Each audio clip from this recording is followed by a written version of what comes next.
literally a very warm welcome to all friends from Morocco, Ethiopia, Italy, Spain, England, and India. So this is a multilingual geographical space we are in. And uncharitable friends would say, welcome to a smoggy Delhi. But we assure you it's not smoggy, it's foggy. And please don't wear the masks which have been sent from England just to defame us. You'll get the infection anyway. Masks are not going to protect you. Very warm welcome. Francesco lay before you the plan of the workshop, and we are meeting at a juncture when all over the world, across countries and across geographies, ultra-nationalist tendencies are taking root. And it makes it all the more important and necessary that a dialogue between languages, dialogue between geographies, dialogue between literatures takes place, and in different forms. And that is how I look at this project. All of us are necessarily multilingual, but our politics, and especially the nationalist politics that is taking over our civilizations, is turning us into monolinguals and making it very difficult to understand each other. So this project gives us an opportunity to interact with each other, try to develop an understanding, also try to understand that there would be necessarily a lack that we will have to address and feel inadequate before that lack, so that we understand that we are not going to absorb others and integrate them fully into ourselves. There is a distance, there is a border, and this temptation to integrate everything in oneself has to be resisted. And this is what this project is going to do. I'm very happy on behalf of Raza Foundation, although Ashokji is here, and Delhi, that this leg of this project and workshop is taking place here. For next 3 days, it promises to be a very engaging interaction. So welcome again, and I hand it over to Ashokji. Well, friends, I am a poet, but here I am not speaking to you as a poet. I speak to you on behalf of the Raza Foundation, which is the co-host of this conference. The foundation was created by a person who lived with others for 60 years. Raza, a great Indian painter, lived in France for 60 years and created a foundation for others, meaning younger people. And that is the foundation which is concerned with arts and ideas, and that's how we are here to support the conference. Now, you are in one of the most multilingual and multi-religious regions in the world. In spite of the pressures that we should become monolingual, in spite of the pressure that we become mono-religious, the Indian traditions for centuries have been traditions which are multilingual. We have something like 22 languages which are recognized by the Indian Constitution. but a People's Linguistic Survey revealed that we have something like 700 languages and dialects. So, and apart from that, India has a long history of literary expression, of literary theory, of language philosophies, etc. And sometimes I get a bit irritated by the word post-colonial, suggesting as if in history there are only two periods, the colonial and the post-colonial. Well, we have, by a liberal, or not too liberal an estimate, an existence of about 5,000 years. We are not just a country, we are a civilization. And I propose to you, there are very few civilizations man has created. Created hundreds and thousands of cultures, but very few civilizations. And we are, willy-nilly, one of the civilizations. So we have a long record of theory, practice, etc. Already, Apuranand has told you what we are facing in this country. All these issues which you are discussing, which are education, language, orality, history, multilingualism, politics of scholarship, novels writing history. These are all issues which can apply to the current situation in India without any change. We are facing all these issues. But more generally, I think the world is facing, what is the problem? The key problem in the world is what to do with others. Whoever these others are, your religious others, your national others, your linguistic others, in India your caste others, etc., all ideological others. And the solution, of course, is one, that consider everything as part of one big humanity. And the other is, since we cannot tolerate the others, we must demolish them, destroy them. And both trends seem to be working together. I remember the Colombian novelist, what was his name, Margot, whatever, Llosa, in his Nobel lecture said that one of the essential lessons of literature is that in fact there are no others. They are us, we are them.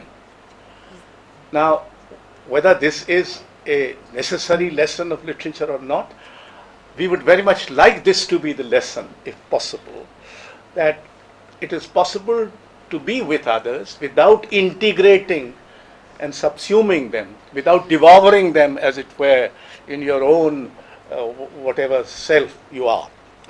So we look forward to a rich fair. We have people from various literary and intellectual backgrounds, both from India and from abroad. And I was just saying to my friend from Ethiopia that when I was a young man, we had the Archbishop Makarios as one of the major figures, a friend of Nehru. And I remember there is a road named after him somewhere. Very close. Very close here, no? Yeah. Anyway, so there was a time when we would adopt the others. There is a road after Nasser, there's a road after Andre Malraux, there's a road after Tolstoy. This was India, even free India. And now we have people who are replacing names, and they think that changing names is a big radical step. Anyway, so that's how we are. We are in a state of turmoil, and yet I think there are occasions and moments and opportunities when we can seriously and sometimes radically reflect. And we hope this conference provides that moment. I am grateful to SOAS for having given us the opportunity to co-host this. There might be some inadequacies here and there, so pardon us for that. We are at 2.5 human beings in the in the Raza Foundation, and we manage. And sometimes we mismanage, but largely manage. Thank you very much. Thank you. So before we start, I just wanted to give my thanks to Ashokji, to the Raza Foundation, and to Apurvanand for co-hosting this workshop, which is the first of our located workshops. So we think that it's really important that ours is a project on world literature, and we think that it's really important that we just don't have a conversation in London about world literature, but that we have conversations that take place and take on board the fact that location matters, who you talk to matter. And so we're very glad and very grateful that we can have this conversation here. We are, of course, grateful to the European Research Council for funding our project, and to Sanjeev and Beth in London, and to all the others here at IRC who are helping us hosting this workshop. Now, from the point of view, so this project is part of this workshop is part of a project on world literature, and focuses on comparative experiences of colonialism. And from the point of view of theorizing about world literature, whether it's Franco Moretti or Pascal Casanova, the tendency has been to think about literature and colonialism in terms of impact and diffusion from imperial centers to colonial peripheries. So in India, Morocco, or Ethiopia, as as colonies or semi-colonies, then your role is to be impacted or influenced by something that comes from Europe. And our project instead wants to think of colonialism or other periods or from what we say the ground up. So to think about locality seriously, the region seriously, and to do comparison at least in three ways. One is a kind of regional comparison across languages and traditions and actors, highlighting relationships, but also exclusions and hierarchies, but also, in this case, very much comparison across regions.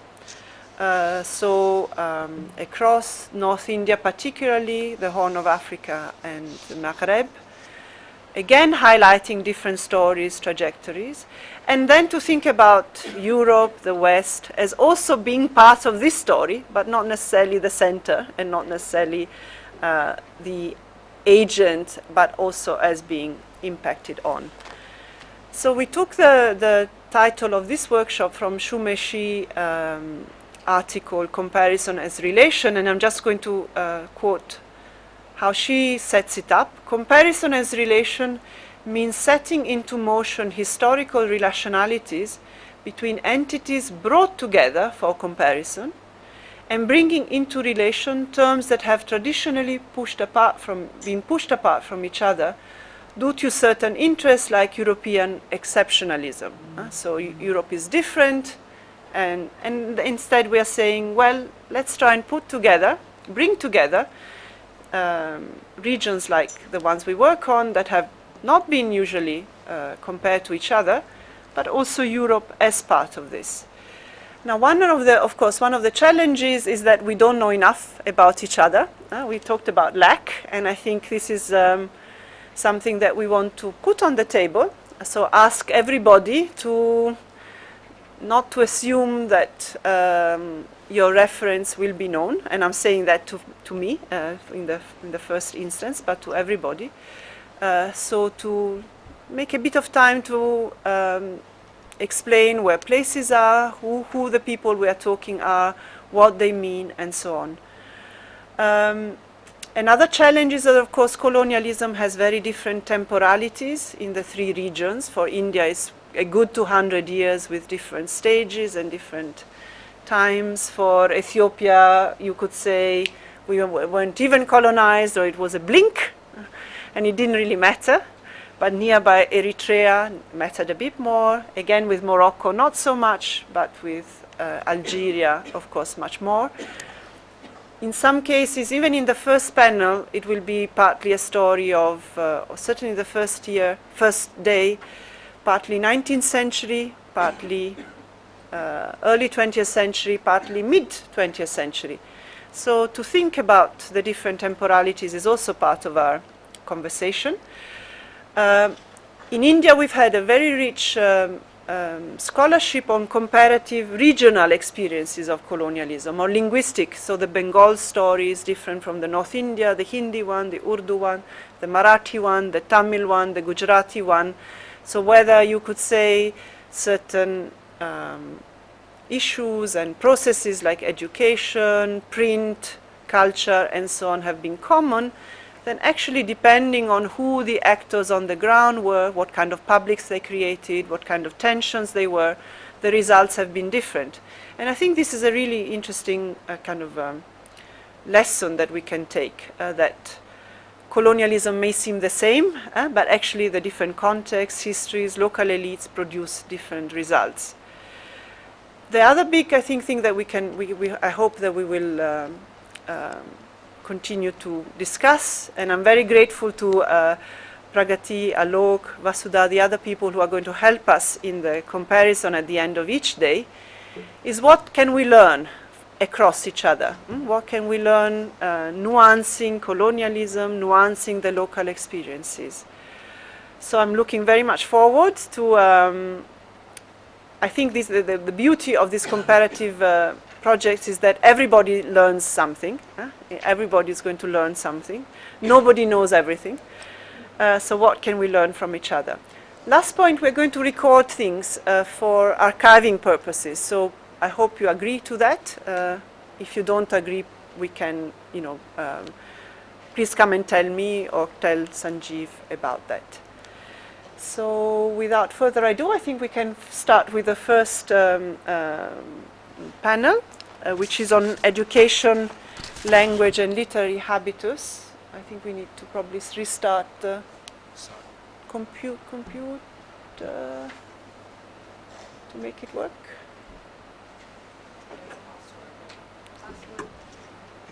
Yeah. So in the first, our very first panel is in fact bringing the three areas together. Our first speaker is Sara Marzagora, who's a researcher with our project at SOAS, whose dissertation was on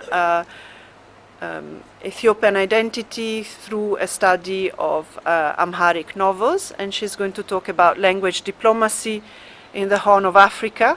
So as you can see, between the 1910s and the 1960s, so kind of itself quite a long period, Ethiopian, British, French, and Italian policies compared. Hello, can you hear me? Yeah. Okay, good. So of course, the title of the presentation is way too ambitious. I'm going to focus on something that is a little bit more narrow.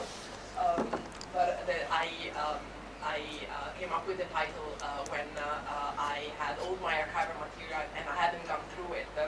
I took to heart Francesca's advice that this presentation had to communicate to scholars who do not specialize on the Horn.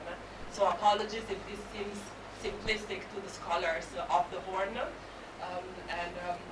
It's a very, very preliminary presentation on all the archival material that I've collected. So again, it's something that is very tentative and very experimental. So I hope it makes sense. So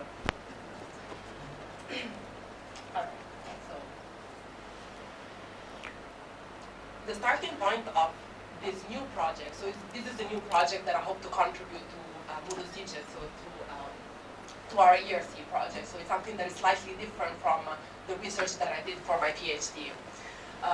What I hope to contribute to this project is this idea of language diplomacy in the Horn of Africa. And of course, this year the project focuses on colonialism.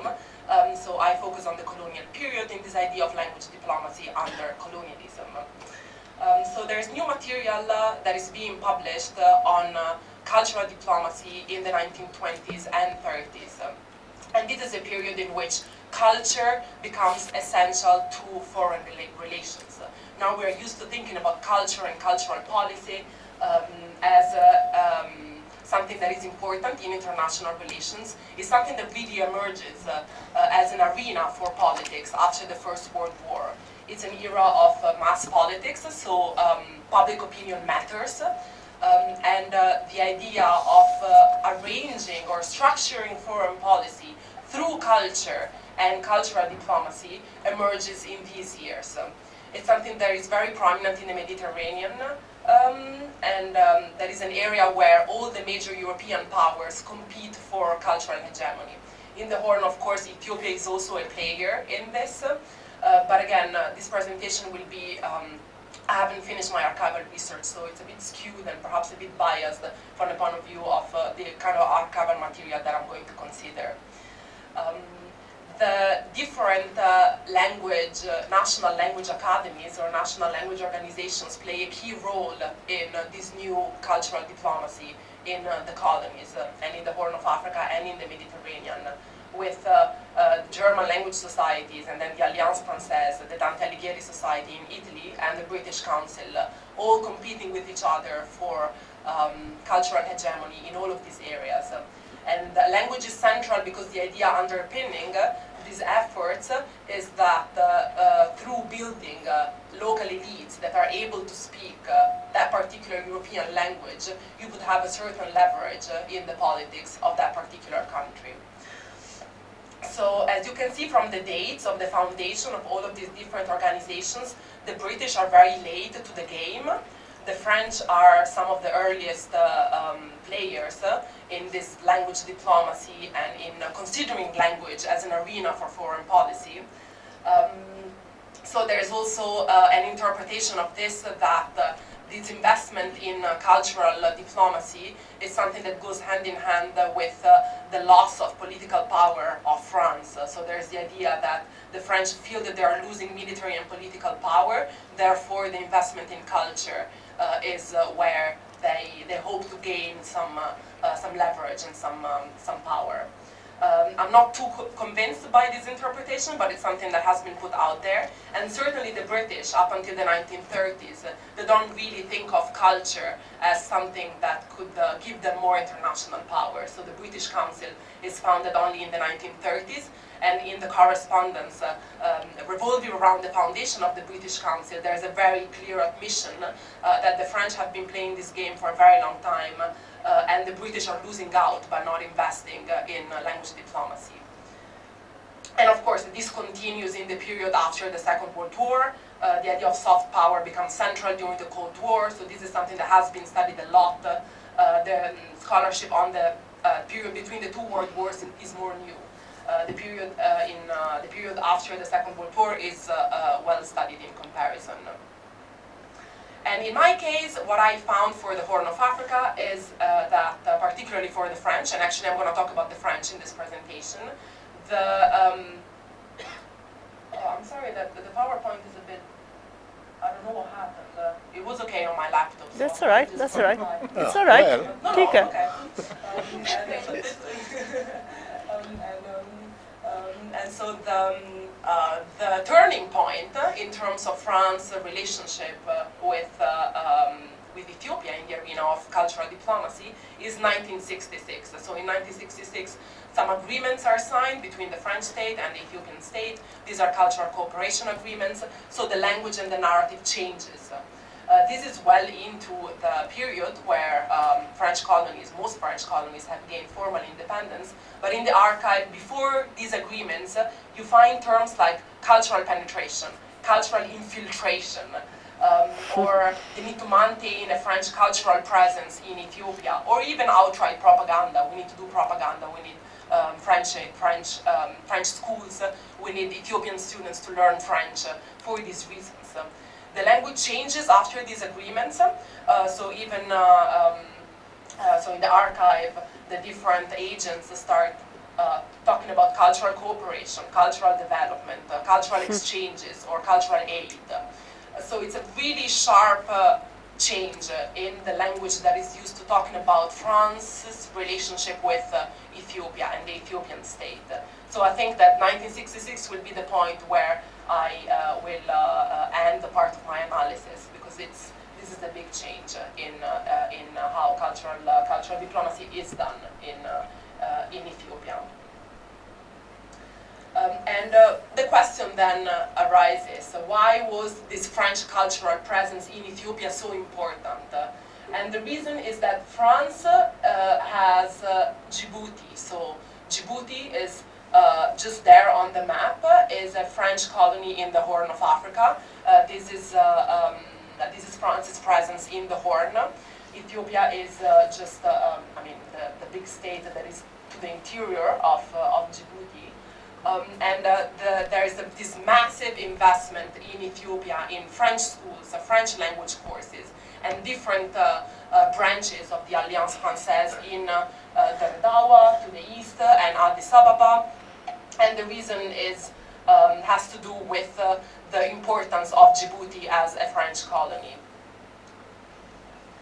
So this is a linguistic map of the Horn of Africa. I'm going to talk about Djibouti a little bit. Djibouti has two main linguistic groups, Afar and Somali. So there's a strong Somali presence, and Afar is also spoken in Ethiopia and in Eritrea. So it's two different groups that have some kind of transnational presence that cuts across the present-day national boundaries. And what's important also for the French in that there is a sizable Arabic-speaking minority in Djibouti. It's almost 8,000 Arabic-speaking people, mostly Yemenis, that are very important, that occupy an important economic role when it comes to trade and commerce. There is also a French minority in the capital city, so Djibouti city.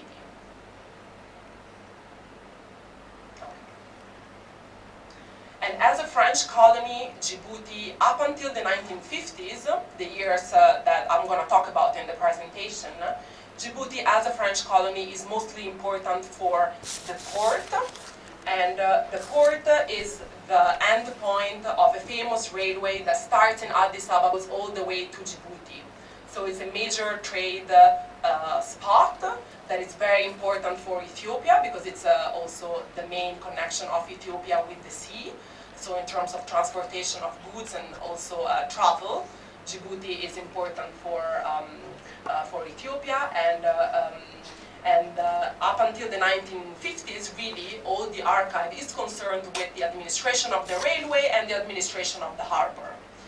So culture doesn't really play a massive role in the way France is thinking about Djibouti. And in fact, from the point of view of the French cultural educational policy in Djibouti, up until the 1950s, education is mostly French, and it's mostly for the French community. There are a number of schools, but the investment in education is very small, and interestingly enough, it's very small in comparison with French investment in education in Ethiopia. So the French schools in Ethiopia, language schools in Ethiopia, the Alliance Française in Ethiopia. There's the main newspaper in Djibouti is mostly in French and mostly relies on information that are coming from France. That's Le Réveil de Djibouti. And in the French archive, there's a very clear admission that this newspaper is mostly for the European population. So I'm going to have some scans from the documents. So this is a weekly newspaper. It mostly addresses the European population. And this was recognized as a limitation when international politics changes in Northeast Africa. And what changes in the 1950s? That's what the presentation is going to focus about. Nasser is the big change in what happens in Djibouti in the 1950s from the point of view of cultural policy. So Nasser comes to power in 1952.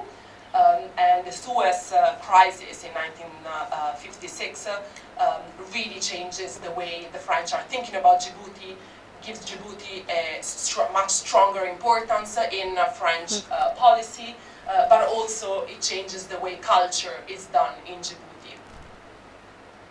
Okay. Djibouti came to have a radio in these years. So Radio Djibouti was set up in 1955. There are different dates in the archives, so I have to do a little bit more research on this. In the archives, sometimes they mention 1953, But there is a sense, 1953, probably there was some small operation and probably really started broadcasting in earnest in 1955.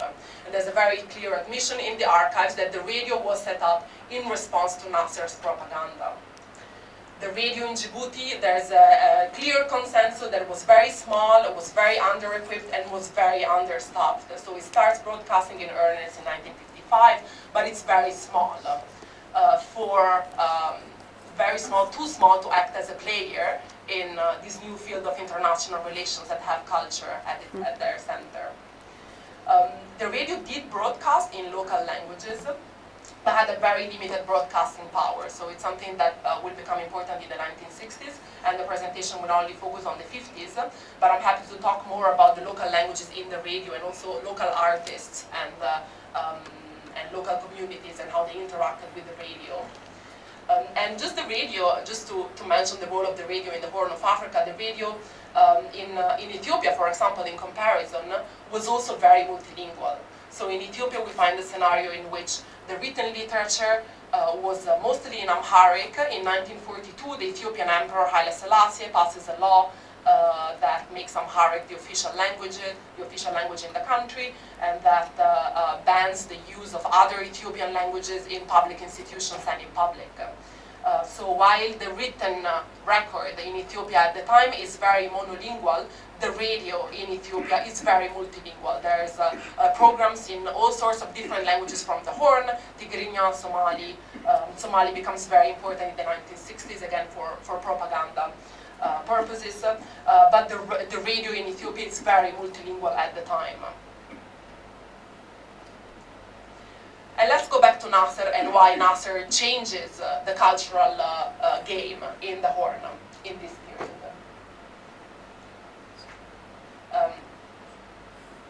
Nasser supports the Algerian independence movement, there's a strong anti-French rhetoric in Nasser's propaganda in Egypt. When it comes to the Horn of Africa, Nasser also supports this movement that is pan-Somalism. Pan-Somalism is a movement that emerges after the Second World War that aims at reuniting all Somali-speaking people in a single polity, in a single state. So Somali-speaking people, they are mostly in present-day Somalia. At the time, Somalia was divided into a British colony in the north and an Italian colony in the south. But there are also Somali-speaking people in northern Kenya, eastern Ethiopia, and significantly for the presentation, southern Djibouti. So pan-Somalism was a movement that aimed at reuniting all Somalis in a single state. And Nasser explicitly supported pan-Somalism at the time. So of course, this is a cause of concern for both the French and for the Ethiopians as well. So even if the relationship between Ethiopia and France is pretty strained at this moment in the Second World War, because the Ethiopians really want to have a much more prominent role in Djibouti, and they're interested in taking over the port. Ethiopia doesn't have access to the sea at the time, doesn't have access to the sea, and so there's a lot of tension regarding the harbor. The Ethiopians want to have a prominent role in the running of the harbor and in the ownership of the railway. But the French and the Ethiopians, they come together when it comes to pan-Somalism that threatens both Djibouti and Ethiopia. And Nasser is a source of concern for both of them.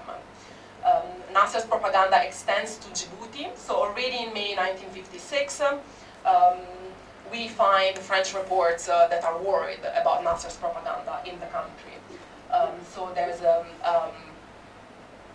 so starting from 1953, let me just, this is actually, no, sorry, the quote is about pan-Somali propaganda in Djibouti. So they're saying the radio from Mogadishu is broadcasting in Djibouti, and the propaganda from the Somali Youth League, the main organ or the main proponent also of pan-Somalism at the time, has entered Djibouti and is mobilizing also Djiboutians.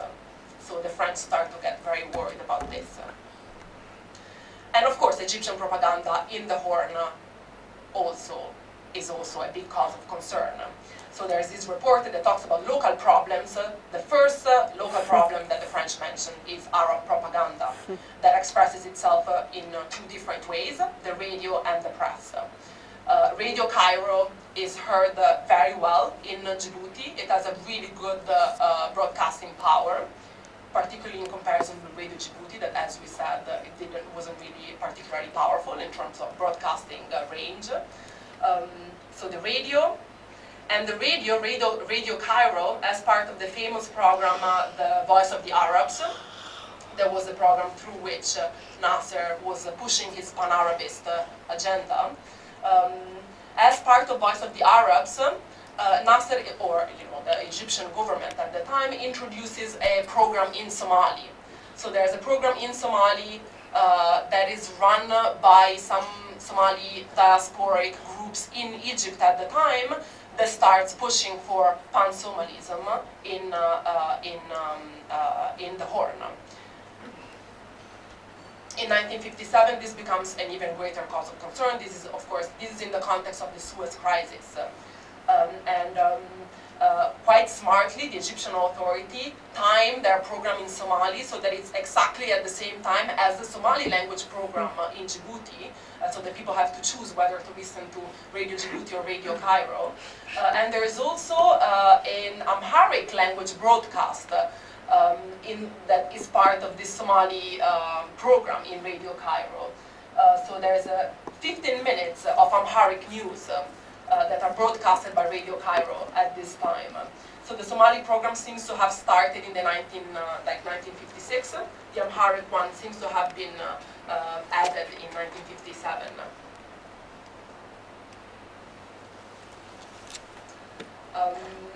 And then there's so these politics become transnational when.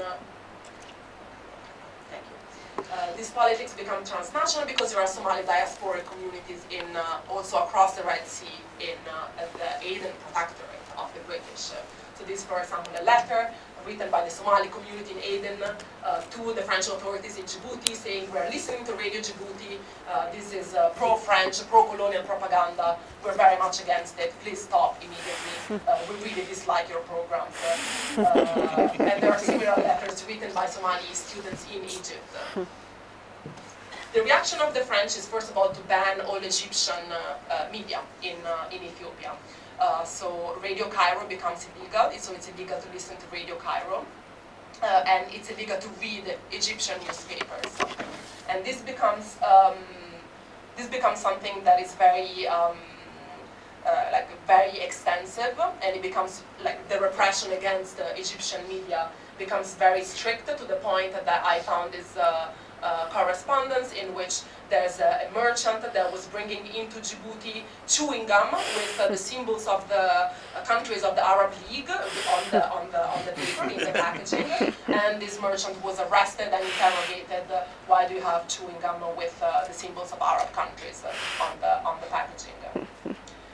In general, the general consensus is that the French are unprepared to counteract Egyptian propaganda. They don't have the means, they don't have the cultural means, they don't have the cultural infrastructure to come up with a comprehensive counter-propaganda program. So this is a report that says, it's very damning, it says, we don't have the means, our means to counteract our propaganda are extremely modest. The radio is a cause of concern, because again, the radio is particularly weak in comparison to Radio Cairo. And this report also suggests that at this point culture becomes important in Djibouti. The French needs to take culture in Djibouti seriously. So culture and a cultural policy for Djibouti is something that has to be introduced, and this is something that already in different countries has happened already. Djibouti wasn't really at the center of the cultural diplomacy up until this moment. This is the moment in which the French are asked to invest in education, to think carefully about education in the country, to think carefully about culture and media in the country. So in 1956, there's this call to invest more seriously in cultural infrastructures. And as part of this investment in cultural infrastructure, this is the multilingual aspect of the presentation.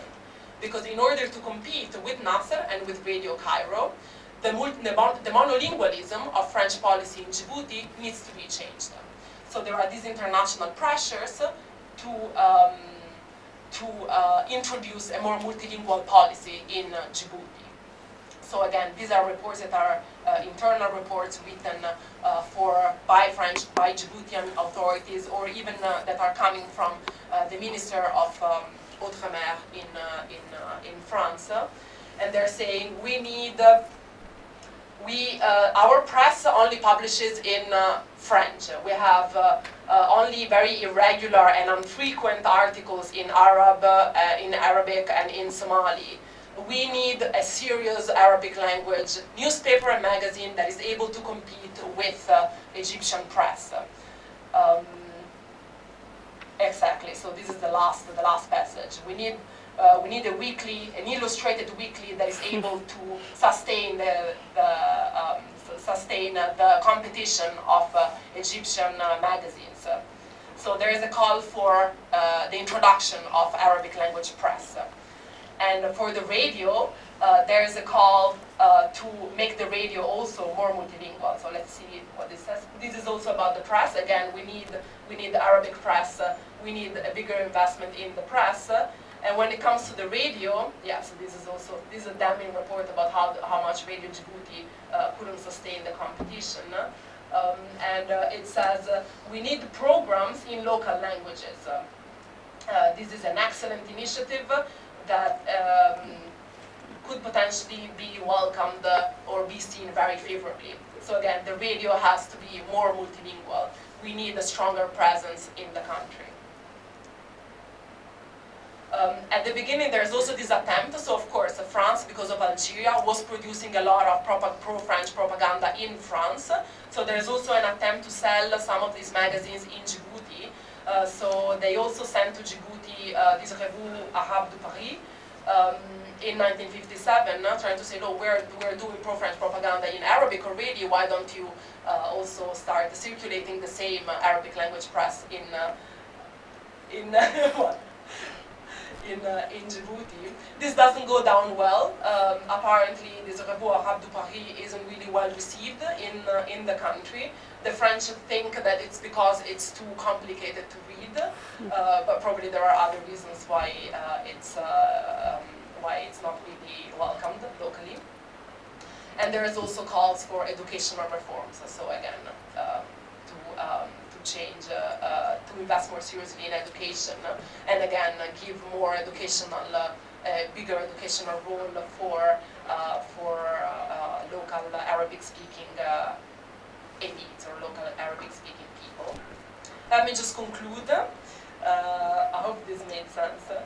So this is a phase in which European colonial powers are transitioning away from colonialism. Ghana is about to become independent. It's very clear that also in the Horn of Africa, British Somaliland and Italian Somaliland are approaching independence. France really wants to hold on to Djibouti. So France remains in Djibouti well into the 1970s.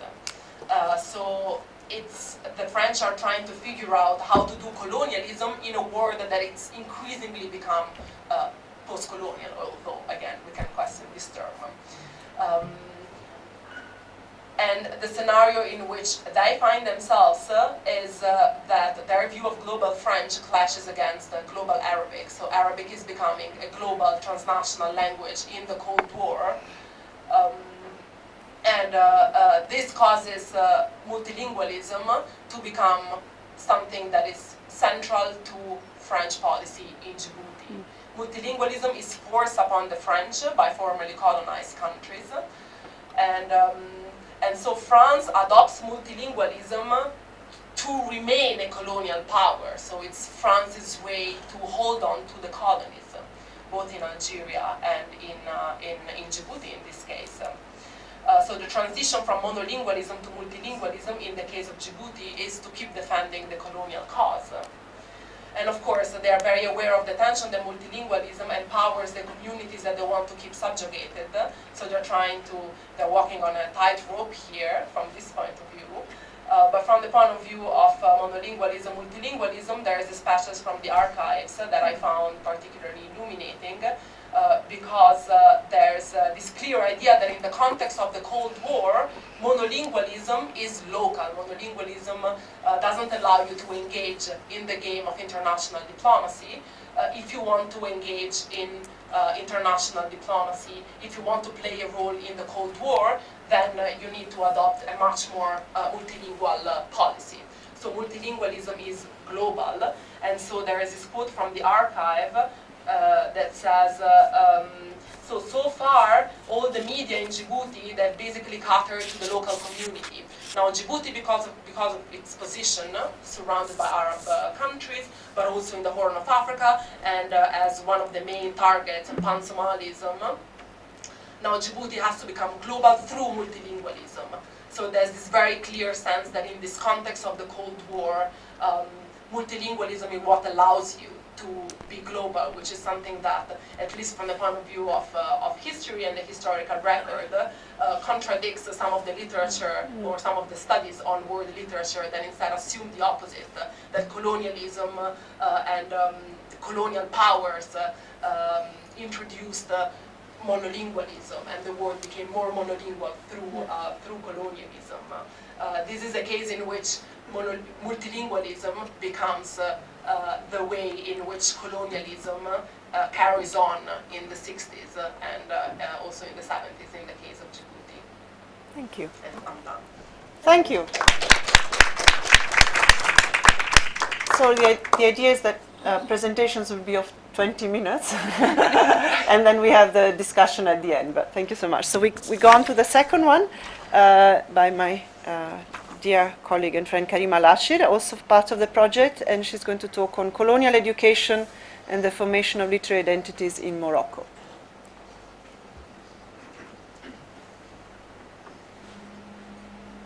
Is it there? Yeah, great.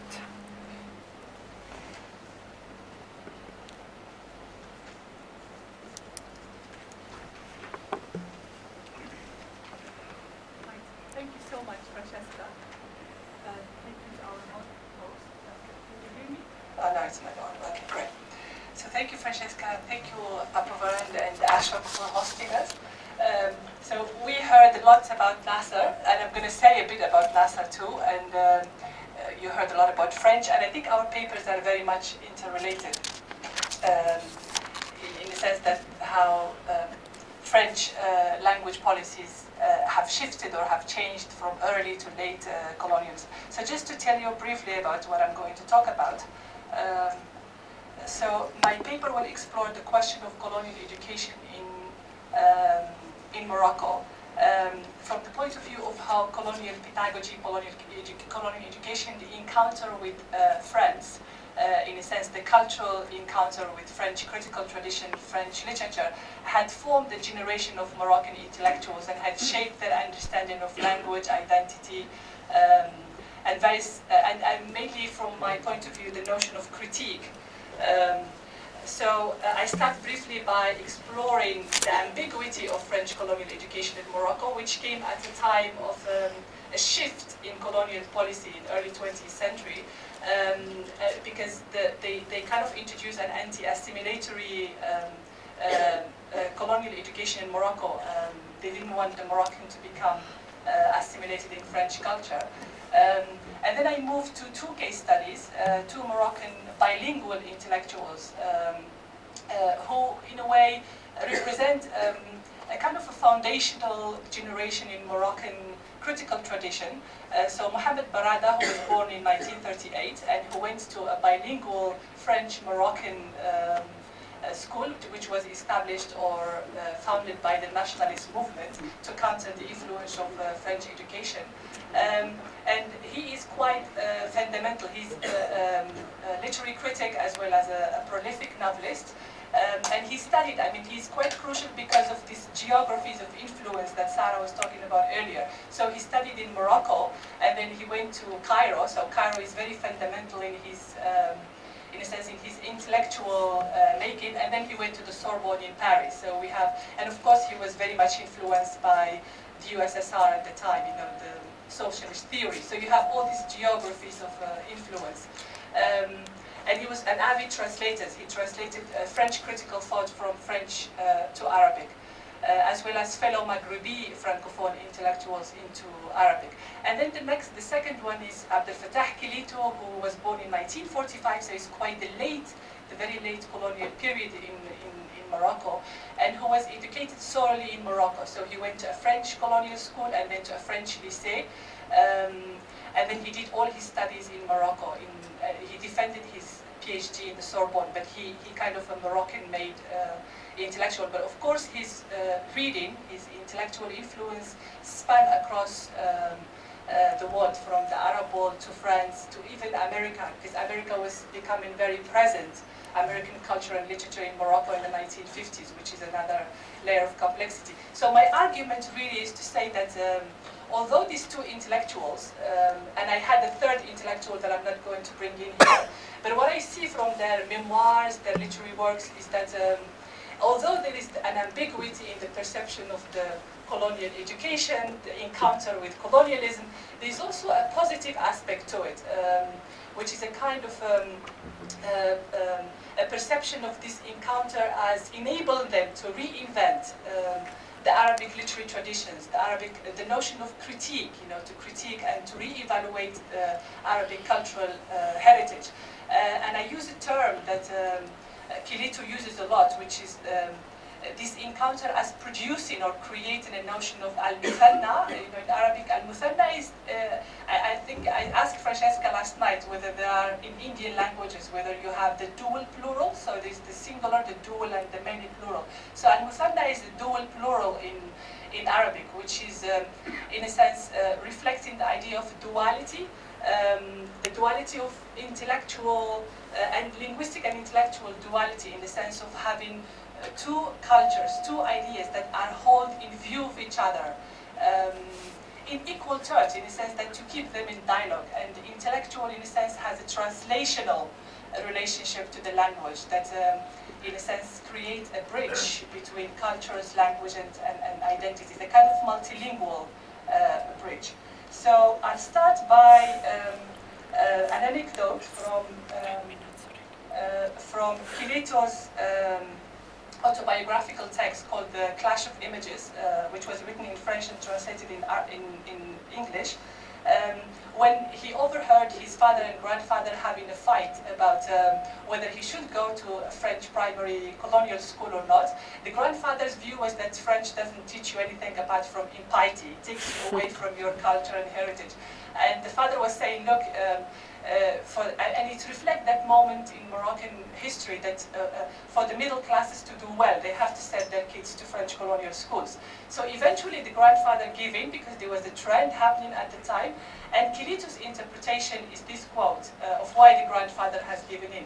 And if you are familiar with Kilito's work, he is very provocative in his statement. So I don't think he really meant that, but I just want to start with that. So he said the patriarch, Kilito's grandfather, had arrived at the abrupt realization that the conflict dividing the world are caused by man, by history, and not by languages as such.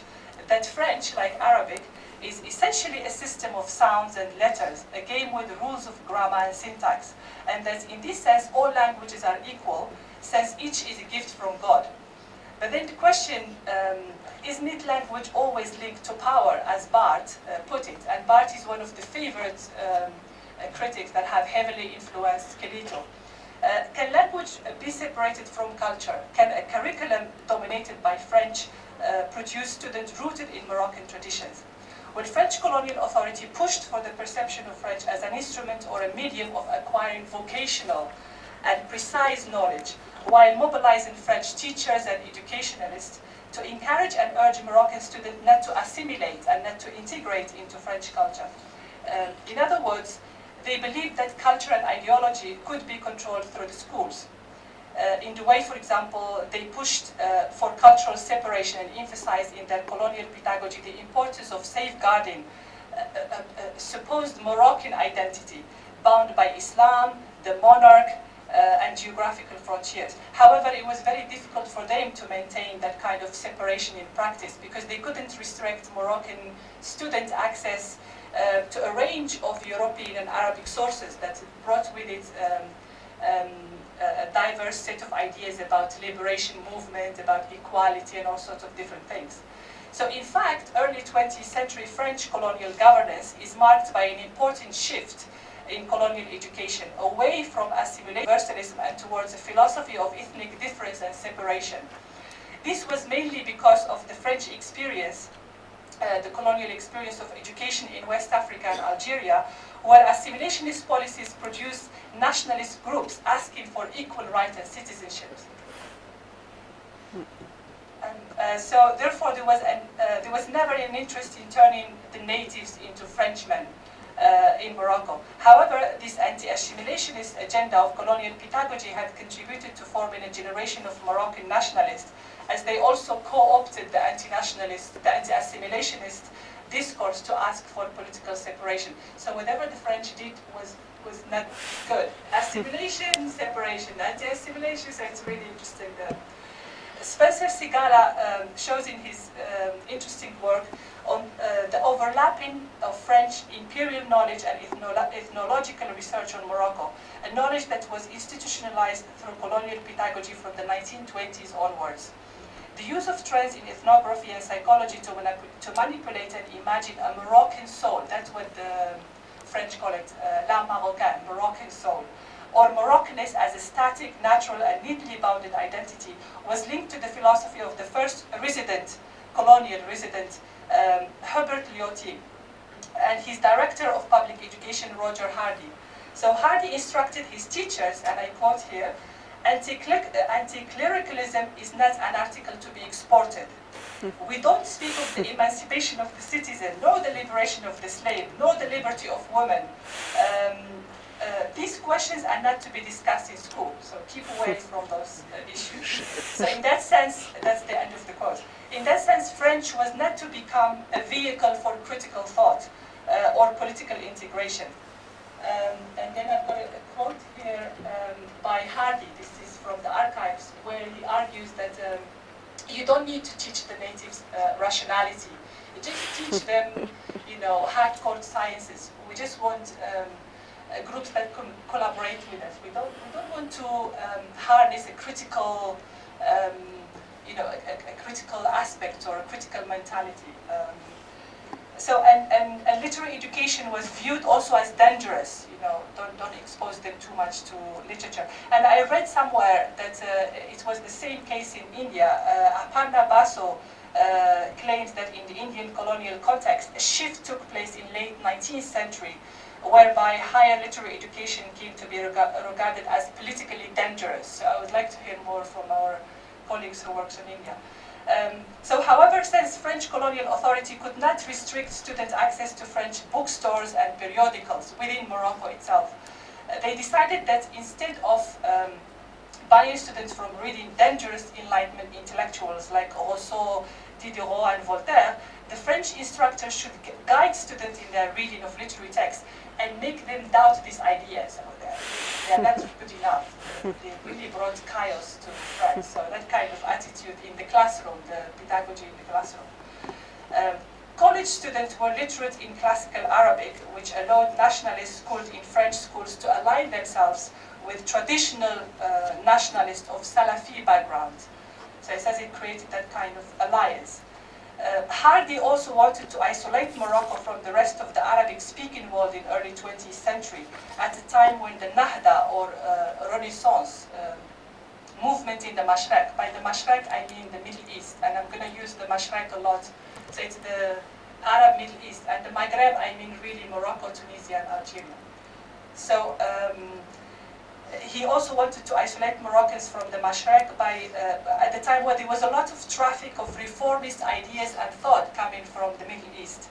He wanted to keep away the influence of Nasser, Pan-Arabism, and Pan-Islamism, and to separate urban Moroccan Arabophones from culture outside of Morocco, initially at least by attempting to purge student readings of Arabic literature from the Middle East. But of course, there were all these smuggled literary journals coming from Beirut and Tunisia, which they couldn't restrict. So education, just in lump sum, education was a battleground between the colonial authority and the nationalists, who both perceived it as a central informing subject. Now, let's turn now to our intellectual critics, Mohamed Barada and Abdel Fattah Kilito. What I found really interesting about these two intellectuals is the way they shift the focus from Europe to the Arab world, the way they created a language of critique that comes from within Arabic literary traditions, but inspired by their knowledge and familiarity with European critical and literary traditions, and how this language, at least in the case of Kilito, has been widely circulated in Western academia, including France. Both critics recognize their debt to French colonial critical theory and literature, which they claim opened their intellectual horizon and allowed them the possibility of creating critique in Arabic and about Arabic, so kind of critique between the Maghreb and the Mashrek, like across Arabic, after decolonization. This is what Anne-Marie Magnus calls the form of putting theory into motion in Arabic, across Arabic. In fact, Barada is one of the few Arab Maghrebi intellectuals who invested heavily in a Mashrek-Maghreb solidarity through the critiquing of critique. You know, he calls it naqd al-naqd, critiquing of critique in Arabic literary culture, as a way to overcome the pitfalls of the repressive post-colonial Arab state. In a sense, Nasser period, the 50s, was quite a fundamental period in the kind of the appearance of that form of Arab critique, a language, a grammar of critique in Arabic. But then, obviously, Nasser became very tyrannical, and a host of other countries become repressive. So Barada's idea is that we have to maintain that Mashrek, Maghreb notion of Arab critique to combat the co-optation of the state of the critic, of the critical. Barada is a prolific novelist too. He writes in Arabic in some of his novels and translated in French, English, and other European languages. He also translated the work of influential French and European theorists such as Barthes and Bakhtin, as well as fellow Moroccans such as Khatibi, into Arabic. Barada was one of the first middle-class Moroccans to be sent to a bilingual Arabic-French school founded by the Moroccan nationalist movement in an attempt to counter French colonial schooling and to foster Arabic as the language of the nationalist project. So again, the falling into a trap of a multilingual post-national state, post-colonial state, Arabic as the sole language of the nation. Since Moroccan students were not allowed to take the baccalaureate in either French or Arabic, that was part of the French policy then, students were either left to go to Egypt, Syria, France, or Spain to complete their studies. And so Barada escaped to Cairo. He was not allowed to go legally, so he had to go via France, where he spent 5 years studying Arabic literature in Cairo University. He then left to Paris, where he did his PhD with a thesis on the Egyptian critic intellectual Mohamed Mandour.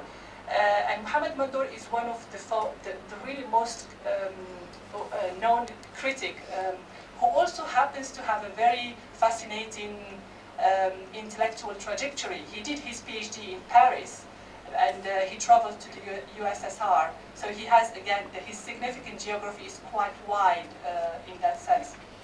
And he did his PhD in France in the 1930s, when French critical theory was becoming quite strong and, in a sense, quite global in its influence. So in his memoir, Like a Summer Never to be Repeated, which is the summer of 1955, the Suez Canal crisis, and the way when Nasser nationalized the Suez Canal, and the jubilation, that anti-colonial moment that is quite fundamental in Arab critical thought. Barada talks about the way he was exposed orally to the Arabian Nights from an early age. He was also exposed to children's literature in Arabic, such as the work of Kamel Kilani, one of the pioneers of children's literature in early 20th century Egypt. He cites early 20th century Egyptian and Lebanese writers as having a huge impact on him when he was doing his high school in Morocco. And these include, Al-Manfaloti comes a bit earlier, but Taha Hussein, Khalil Gibran, Tawfiq al-Hakim, Georgi Zaidan, and many others.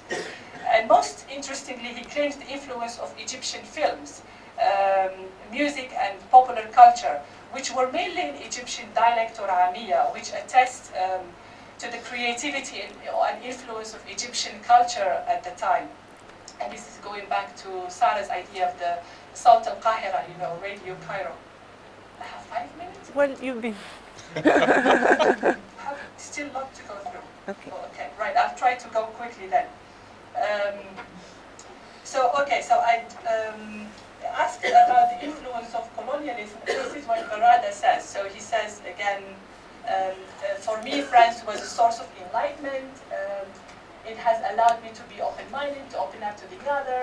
It becomes a way of dialogue and thinking for me. So I'm interested in that idea of duality of dialogue and thinking. He said I was influenced by many French intellectuals, but also I was raised in a nationalist milieu, so that kind of ambiguity towards the colonial project itself. So he also stressed the importance of Cairo on his and this is really crucial, going back to Sarah's point, that Cairo was fundamental in his intellectual makeup. He spent 5 years there where he met most of the famous Arab poets and novelists like Najib Mahfoud, Mikhail Nuaima, Mahmoud al-Mas'adi, Yusuf Idris, and a host of other writers.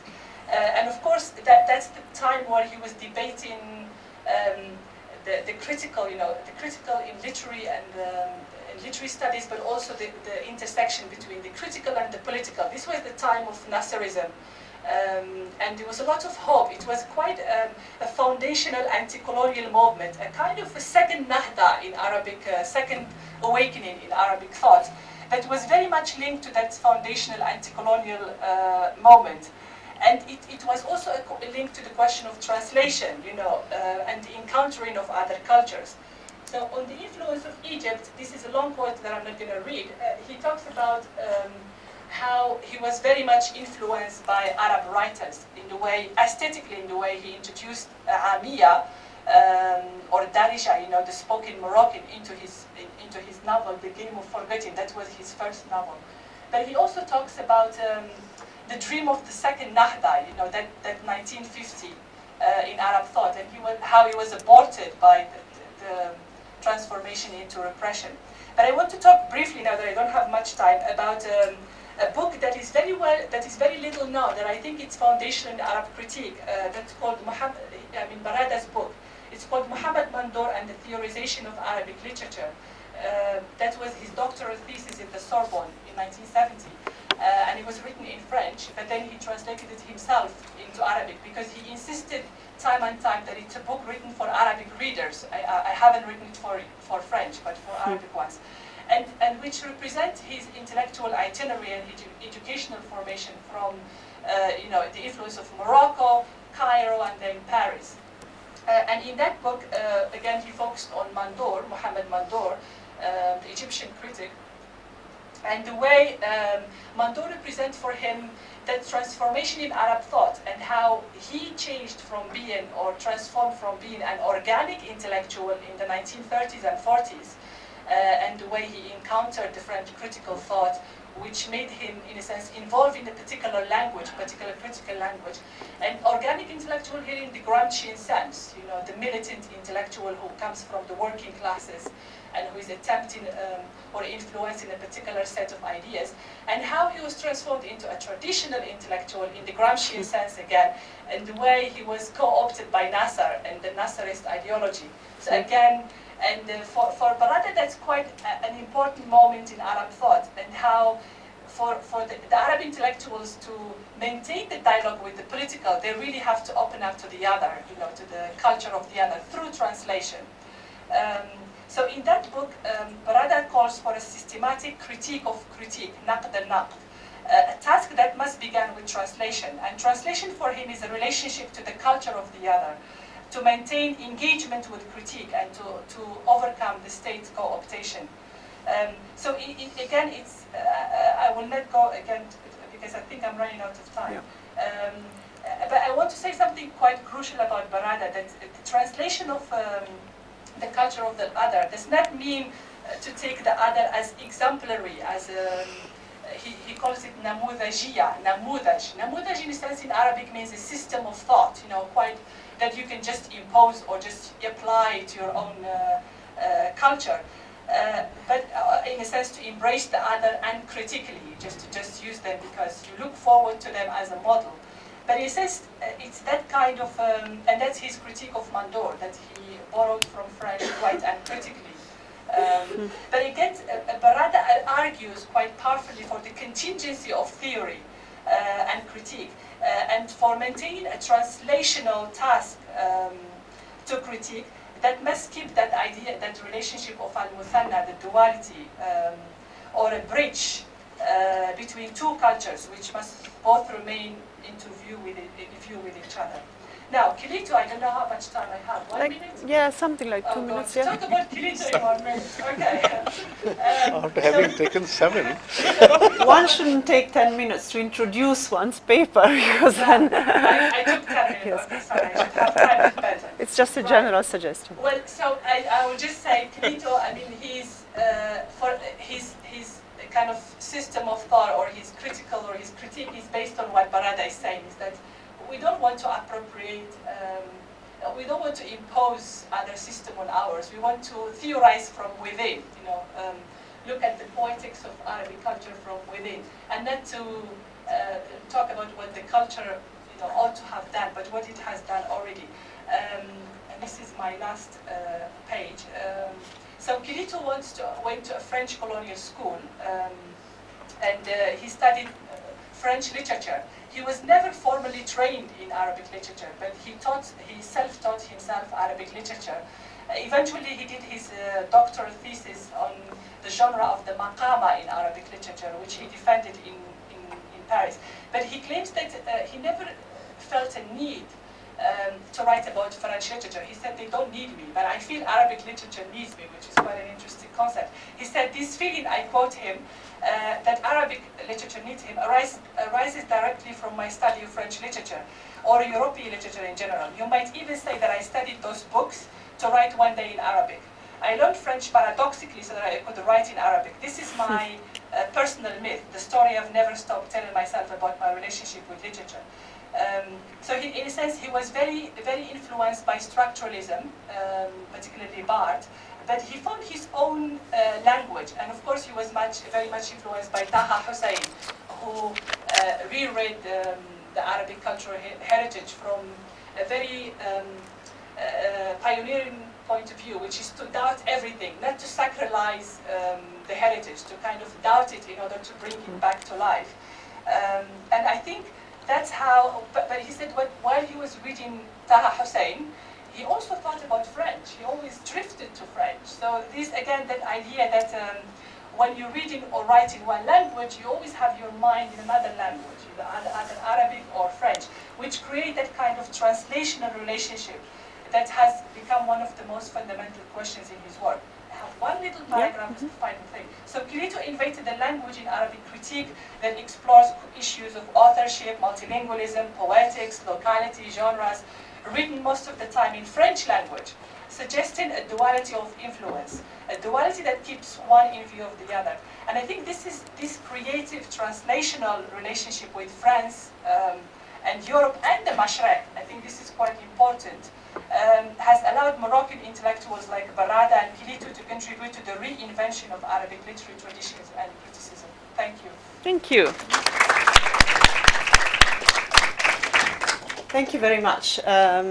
We go to the third speaker in this panel, so Professor Apurvanand from Delhi University, who is also, I suppose, picking up this idea of translational thought, speaking on Gandhi and the creation of a translating nationalism.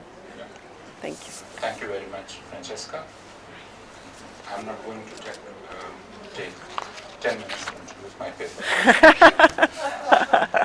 And it's very difficult to introduce Gandhi because, as my wife Purva told me, that 158 nations or countries have put Gandhi on their postal stamps. So Gandhi is quite known there. So one doesn't need to introduce Gandhi in the world. But while thinking about the focus of this conference, I thought about Gandhi. Gandhi as a writer, Gandhi as a translator, interpreter, and interlocutor. So is Gandhi a writer or is he a translator? We know him as a politician, as an agitationist, one who devised a method of agitation called non-violent political agitation. But is he really a writer? Bhavani Bhattacharya writes about Mahatma Gandhi as a writer, and he says that he who wields words effectively for a creative purpose is beyond doubt a writer.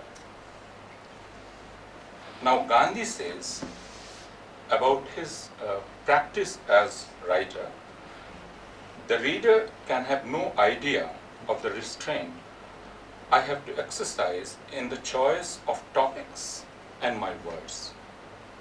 It is a training for me. It enables me to peep into myself and to make discoveries of my weakness. Often my vanity dictates a smart expression or my anger a harsh adjective. It's a terrible ordeal, but a fine exercise to remove these weeds. And this is the language that Gandhi fashions, and this is the language which he uses to interact with those who had colonized his country and to persuade them that what they were doing was a disservice to themselves, not to their subjects. And now I am going straight to my paper. Gandhi, the eternal translator. The relationship between Gandhi and colonialism is very complex. He is responsible for dismantling of the British Empire. It started a process of creation of independent nation states, also a different way to look at the world. Even before that, while fighting with the British, whom he berated for keeping unwilling populations under their dominance, Gandhi had already turned into the lens through which the world started looking at itself. But before that, he had to cover a long path. But before we talk about this path, let me share with you an incident from the life of Gandhi which came to my mind while thinking about the focus of this conference. The year is 1912. Gopal Krishna Gokhale was visiting South Africa and meetings were being held for him. Gandhi had already established himself as a tall leader in South Africa. He had traveled from one colony that India was, then to another colony as a professional lawyer. But he was destined to transform himself into a crusader for the rights of the immigrants, Indians and others.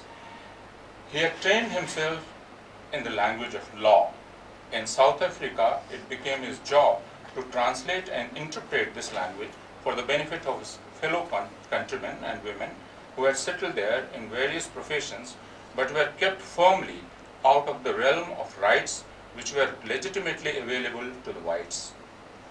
Gandhi asserted his and his fellow countrymen and women's rights to be respected as legitimate subjects of the British Empire. D.G. Tendulkar describes the role of Gandhi in these meetings held for Gokhale. Gokhale was a giant figure for Indians, and even the colonial masters paid deference to his position. In Johannesburg, a mass meeting was held for the Indians. Gandhi requested Gokhale to speak in Marathi, as there were several Konkani Muslims and some Maharashtrian Hindus among the audience. When Gandhi said that he would translate his Marathi speech into Hindi, Gokhale burst into laughter and remarked, "I have quite fathomed your knowledge of Hindi, an accomplishment upon which you cannot exactly be congratulated. But now you propose to translate Marathi into Hindi? May I know where you acquired such knowledge of Marathi?" Gandhi replied, "What is true of my Hindustani is equally true of my Marathi. I cannot speak a word of Marathi, but I am confident of gathering the purport of your Marathi speech on a subject with which I am quite familiar. In any case, you will see that I do not misinterpret you to the people. And this is the principle of Gandhi. Do not misinterpret, not even your opponents.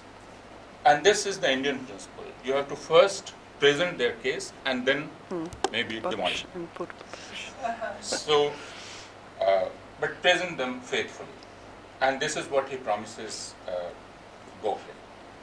Gokhale fell in with Gandhi's suggestion, and from Johannesburg right up to Zanzibar, he always spoke Marathi. And Gandhi served as interpreter. On the whole, Gokhale was gratified by the results of the experiment, and Gandhi was pleased that an Indian language was given its place in South Africa. The audacity of Gandhi is remarkable, but we have to see his desire to host an Indian language in a land which was not very hospitable to the languages which belonged to the immigrants. He himself was an immigrant, not only fighting for the rights of Indians, but also advocating dignity for other linguistic groups. Margaret Chatterjee writes in her book titled Gandhi and His Jewish Friends about an incident of 1911. A Russian Jew, Jack Gerber, was restrained from disembarking from the ship on the ground of deficient education. Gandhi did take note of this injustice and wrote in the Indian Opinion, had Mr. Gerber been an immigrant from any other part of Europe, and had he belonged to a different denomination, he would not have been subjected to the harsh treatment that was his lot. There was more to it. Education was being defined by the competence of the immigrant in a language of the choice of the colonizer. The draft immigration bill had dropped Yiddish as a qualification for entry. The proposed new law prescribed a dictation test in a language of the choice of the immigration officer. The apathy of the administrator Jan Smuts towards languages like Yiddish led Gandhi to reproach him. All the more so because Smuts was no ordinary administrator. He had written an essay on the conditions of future of South African literature and loved Taal, a local language. He had this to say about Taal. For expressing wit or humor as well as ordinary emotions of human heart, and in this it reveals the character of the people, it is scarcely second to any other language with which we are acquainted. Smuts could see the value of Taal, but found no value in Yiddish. Chatterjee writes, what Smuts felt about Taal and the Russian Jewish immigrants felt about Yiddish, Gandhi felt in the first place about Gujarati. He chose it as a family language, and later in the Phoenix settlement and Tolstoy farm, he made it a mission to translate many of the works that had influenced him into that language and write his own works first in Gujarati for publication before translating them into English. And he invariably translated nearly all his works into English or got them translated and vetted them personally. What was Gandhi trying to do there? He was proposing that the act of translation is a pointer towards our inadequacy, and yet our desire to interpret each other in our own languages, an admission that there would always remain a gap, a lack, and both the sides have to recognize this as a fact. With this recognition arises the issue of difficulty, the difficulty in knowing the other, facing me and talking to me. The act of decipherment is a never-ending one. This can be understood as a principle Gandhi was trying to initiate for cohabitation in which there would always be moments of unfamiliarity with the other, and one will have to grapple with them with the resources available. But the inadequacy of resources should not be an excuse to postpone the task. This is an act to create relationships in which I accept my inability to completely grasp or capture you. I have tried to think about the reluctance of Gandhi in accepting English as the language in which a leader like Gokhale should be talking to his own people. Was it a nationalist act or something else? Rajmohan Gandhi, in one of his tellings of the life of Gandhi titled The Good Boatman, recalls one of the South African moments of Gandhi. Again, it's about a bill which was going to impact the life of immigrant Indians. The lawyer Gandhi retires to a hill near his house and translates the whole draft bill into Gujarati. Rajmohan writes, that this was entirely an unnecessary exercise. The case against the draft bill had to be built in English only. But he would understand the full import of this bill on the lives of Indian immigrants only when the law is translated to the realm of their own experiences, their own language, which in ordinary emotions of their heart are held and expressed to recall smarts. The act of translation is then an act of achieving justice. The injustice ingrained in the law would only be revealed only by a language in which I lived and breathed. Gandhi, as Chatterjee shows, probably didn't know that Yiddish had a rich repository of literature, but that didn't prevent him from supporting its cause in his own way. If Jewish scholars have succeeded in giving their masses a language of which they feel proud, surely it would be an easy task for us to supply the needs of our vernaculars, which are culture. Gandhi's support to the cause of Yiddish is again, as Chatterjee rightly notes, is an act of justice. Also about its being a people's matter, she writes, with his unfailing ear for what was of the people, he could recognize its folk quality. And furthermore, he saw the justice of the cause of those who were promoting it.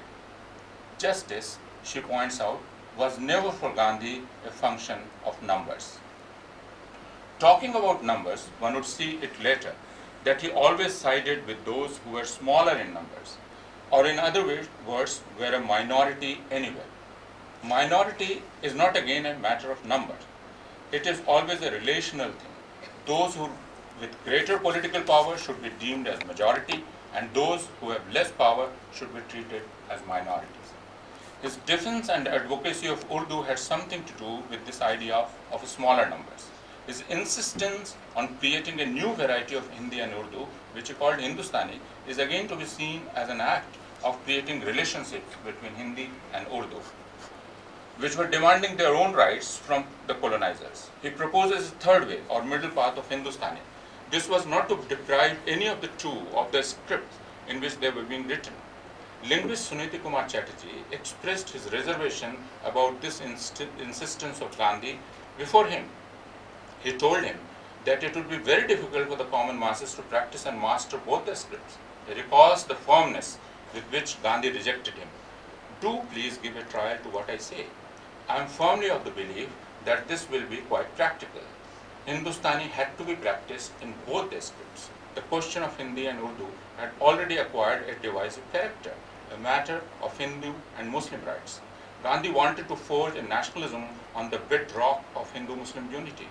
If Hindus were giving up what was theirs, and he saw Urdu as theirs too, he had to persuade them to re-adopt it. It has been pointed out, and rightly so, that while being partial to Hindustani, Gandhi was imposing a North India-centric view on the rest of India. This is not time to go into this debate. What is interesting for me is Gandhi's relational approach. When Gandhi planned to return to India, he started learning Bengali. His biographers note that one of his first destinations in India was to be the abode of Rabindranath Tagore. Tagore, poet and thinker of Bengali, was not a nationalist. The relationship between the Mahatma and the poet has been subject of study for many scholars.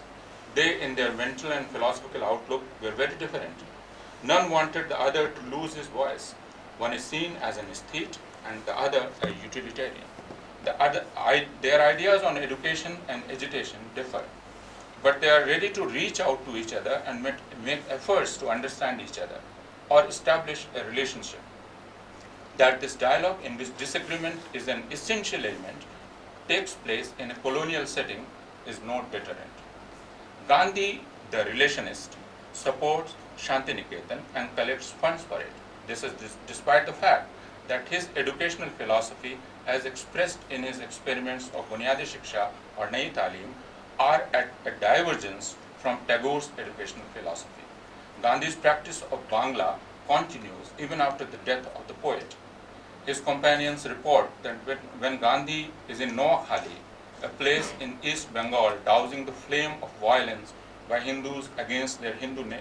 by Muslims against their Hindu neighbors, he carries with him a slate on which he keeps practicing Bengali. On his last day, the evening which witnessed him being killed, he carried on his daily practice of Bengali. Gandhi is seen as a person who started dismantling of colonialism, as I said before. He is thus the most significant personality of the 19th and 20th century who changed the emotional geography of 20th century. His struggle began in South Africa, and thus his principles and methods of agitation took shape on what would be called a foreign soil.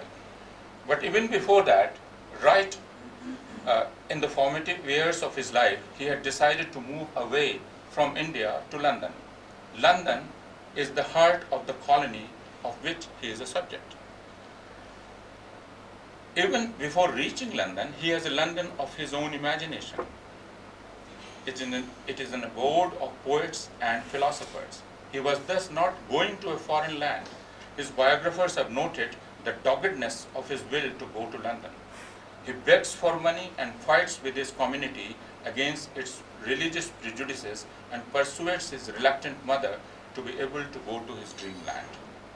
He just couldn't bear the thought of not being able to achieve this dream, that is, of going to London.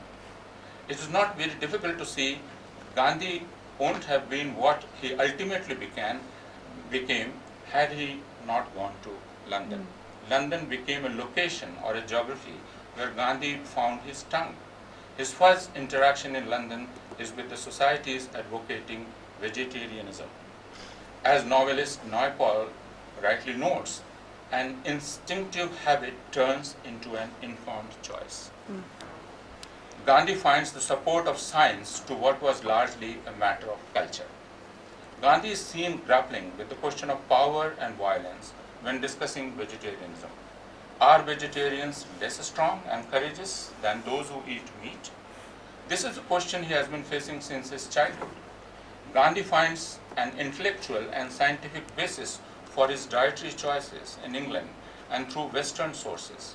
While in London, he writes a lot on this subject and participates in meetings meant to discuss vegetarianism. But it doesn't make him a fanatic vegetarian. When the son of Khan Abdul Ghaffar Khan shows his impatience with the vegetarian food regime of the Sevagram ashram, Gandhi laughs and is ready to arrange his favorite dish of chicken for him. Gandhi's ashrams are again a result of his dialogue with Western traditions. His vegetarianism and ashrams are seen as directly descending from Indian sources, but without a Tolstoy or a Ruskin, his ashrams won't have been conceived. Gandhi, in a way, crafts his unique Indianness from his interaction with the West. His stay in London not only brought him close to the Bible, it was circle of his Western friends which motivated him to read or study the song Celestial, the translated version of Gita. He felt greatly ashamed that he had not read Gita in the original, but his encounter led to a lifelong relationship with Gita. He produced an interpretation of Gita which unseated the interpretation of Gita as given by Bal Gangadhar Tilak. It also inspired Vinoba Bhave to write another interpretation of the holy book. Gandhi was not interested in placing Gita above books from other religions. In fact, even before becoming a devotee of Gita, he had developed a kind of affection with the Sermon on the Mount. He famously said that even if I forget every word of Gita and the book itself is lost or destroyed, and if I still have the sermon, it would give me the same solace as Gita gives, nothing less. And while accepting the greatness of Bible or Quran, he is not ready to leave his dharma, that is Hinduism. On the other hand, he does an innovation by creating a unique prayer which included verses and words from nearly all religions. The idea from it came from an incident during one of his sea voyages. The ship was caught in a storm. Passengers were frightened. Gandhi, with the captain of the ship, was trying to calm them. He noticed that all of them, Hindus, Muslims, and Christians, were crying out to their gods for help. From here, the idea of his prayer emerged in his mind. Gandhi's germinal contribution to modern human thought was made in the form of a small book titled Hind Swaraj or Self-Rule. It is again the result of his interaction with Western traditions of Tolstoy, Emerson, Thoreau, or Ruskin. and also his encounter with some Indian youth in London who, in his opinion, though fighting the British, were only following the Western path which led to violence. It is the West he is fighting with. As Rajmohan Gandhi in his new biography of Gandhi says, it is arrogance or dominance. Gandhi on more than one occasion praises the courage of the British.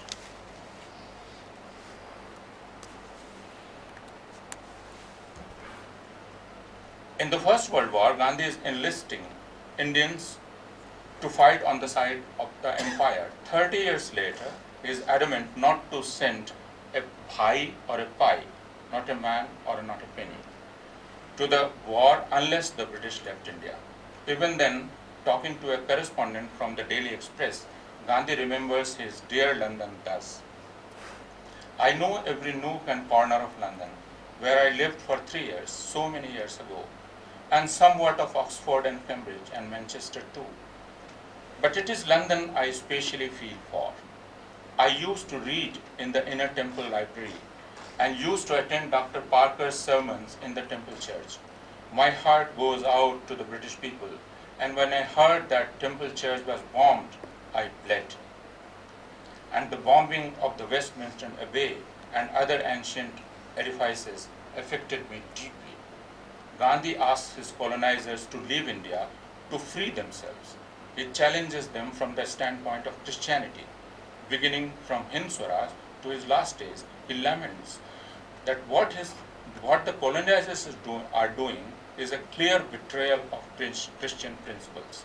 Gandhi says that his struggle is to help them, to remind them of their forgotten Christian principles.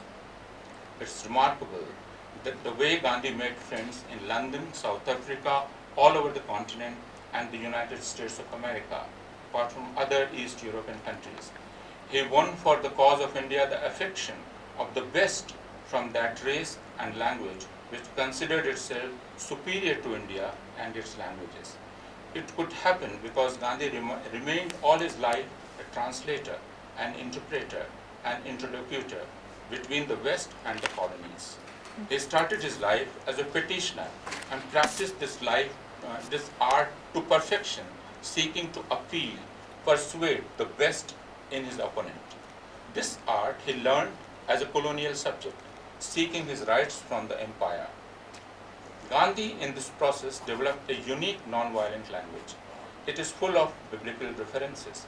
He often invokes Christian motives when in dilemma or agony, more than Gita. That is what I found while reading.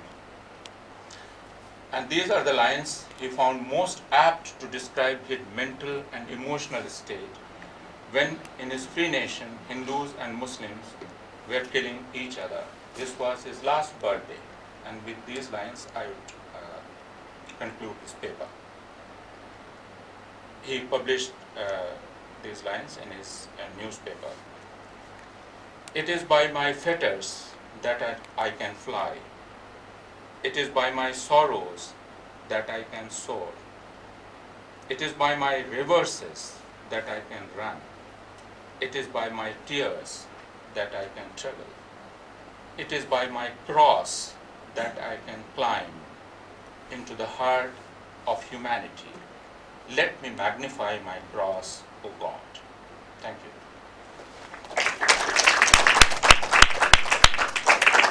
Thank you very much, and I'll be very happy to leave my role as a timekeeper very soon. So we have, I think, about half an hour, 20 minutes, half an hour for discussion of all the three papers. I don't know if anybody is, but one point I thought, or a couple of points that I thought were really interesting in this sort of opening sessions. One was I think in Sarah's, the idea of taking seriously even such a small sort of country or colony like Djibouti, and seeing it as a kind of starting point to actually seeing all kinds of games, of dynamics. Interesting also to me the mismatch between aspirations and investment. So the idea that we have to conduct these sort of great cultural wars, but Radio Djibouti is not getting enough manpower. One question I had for Sarah, if nobody is asking, is what culture means in this context. You know? So if these are culture wars, what are they? What is that? What are they? Also, are they merely concerned about just having any kind of radio program or any kind of education? But what would be the content of that? What does that culture mean? I also thought really interesting in Karima's presentation, in a sense, the setting up of the ideal French, or the French of books and ideas and critique, as against of the French that they are actually experiencing in Morocco, which seems to be a much more kind of limited one. This very interesting sense that a French education should not encourage you to take French values seriously or encourage you to doubt the ideas of the French Enlightenment. And I think in Apurvanand's presentation, I was really struck by this idea of translation as an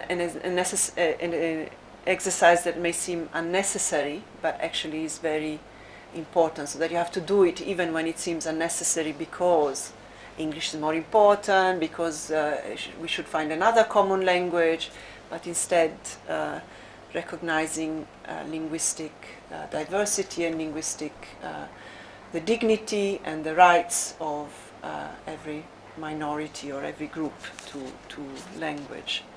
So I don't know if you have other questions, or maybe Sarah, you could start answering that one, and I can take. Yeah, question? Yeah, sure. And meanwhile, I'll look around. Yeah. Yeah.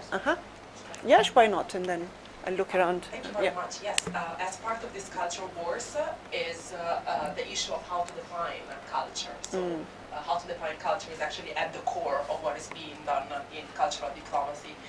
So for the French, in this particular case, I think so. There's two angles to address this question. So first is as part of the radio. Again, there are these programs in Afari and these programs in Somali, and because they don't have the manpower, the news in Somali and Afari are mostly translated by some Afari and Somali speakers. But because the air, like the availability of the length of the program is a little bit longer, then they also have artists. So Afari and Somali artists that are asked to perform on the radio. And I have the strong feeling that the French don't know anything about what those performances meant. So it would be interesting to find the record of what these performances were and who are the artists. And whether these radio programs also contributed to defining a certain idea of Afari culture and Somali culture in that context.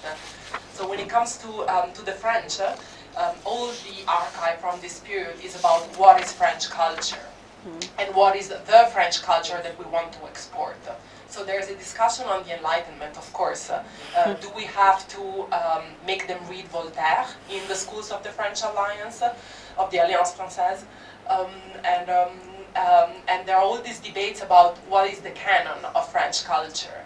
And of course, this happens in an era where culture is commodified, and there are all these constraints related to the market. So the French state asks the director of the Alliance Française of only ordering books for the library that come from certain publishers.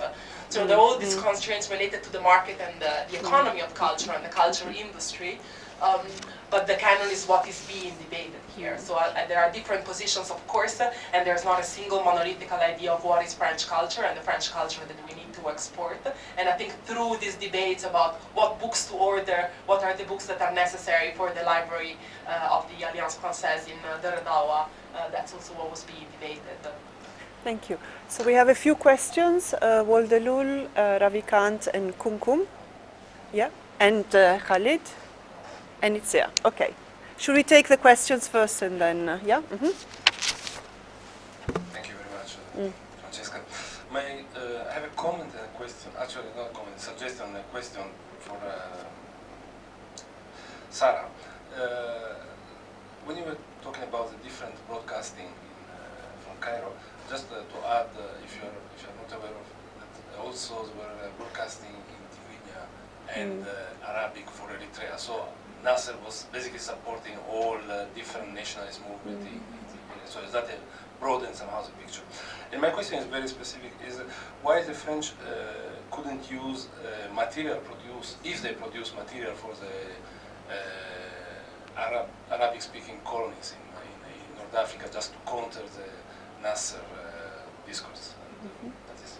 And I have a very short question from the previous speaker, Mr. Apoorvanand. And I like very much this idea of politics as translation.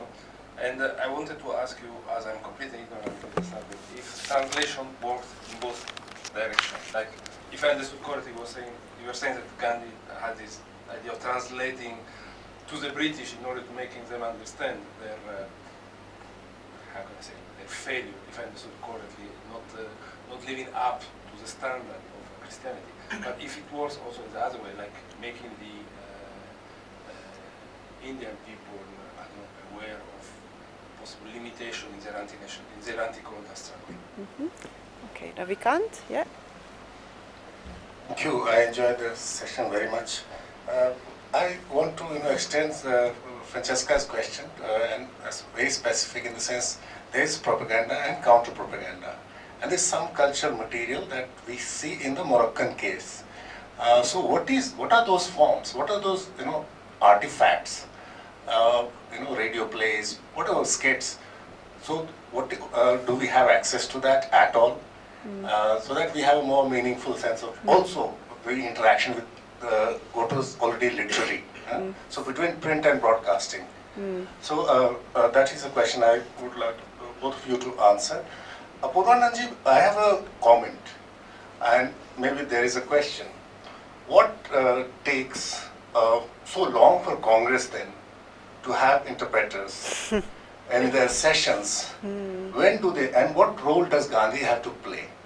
Pandit Narendra Sharma as the official interpreter in Allahabad comes quite late, and I'm sure other people are doing the same thing as Rajendra Prasad is doing in Champaran quite early on. But as you know, and Kavi Sammelans are happening as are Mushairas, but as official linguistic investment in with Indic languages. So that is an issue. And a comment, irony. Gandhi and his dear Hindustani, its cause was served by the two media that he hated most, cinema and radio. Thank you. Kumkum?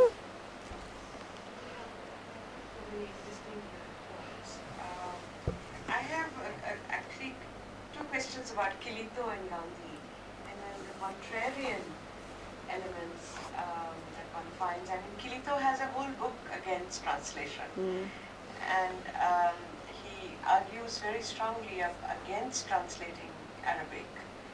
So, where does that fit into this map that you've drawn? And Hind Swaraj, as you know, Apoorvanand, is full of a kind of hyperbolic, anti-West tirade. And I was thinking, actually, and Hind Swaraj is a text that he translated from Gujarati himself. And in that translation, actually some very crucial meanings changed. As we know now from fine linguistic work on civilization as Sudharo and so on. So that change in meaning, and so when you brought up that wonderful example of the South African bill, I'm just thinking, what is the cognitive function of that translation that Gandhi did, translating the bill into Gujarati? I think there's some sort of more complex issues here.